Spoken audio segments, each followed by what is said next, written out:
थाना Buxar 4 line. Car accident.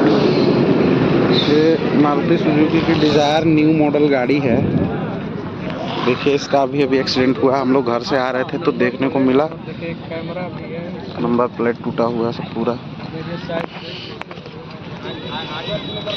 गाड़ी का कंडीशन देखिए।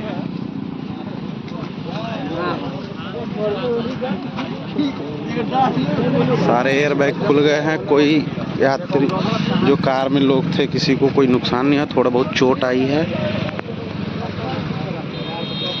साइड से ये है प्रोफाइल। फुल डैमेज है ये कार, पूरा डैमेज है पूरा।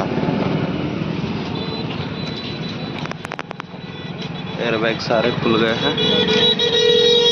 थोड़ा बहुत चोट आया है, बाकी ड्रिंक एंड ड्राइव का केस था। गाड़ी पी के चला रहे थे ये लोग।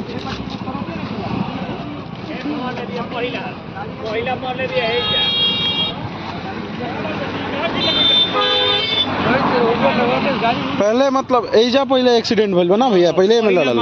अच्छा, बाद जाके लड़ल बा। ये सब बोनट वोनट सब यही कार के है ना।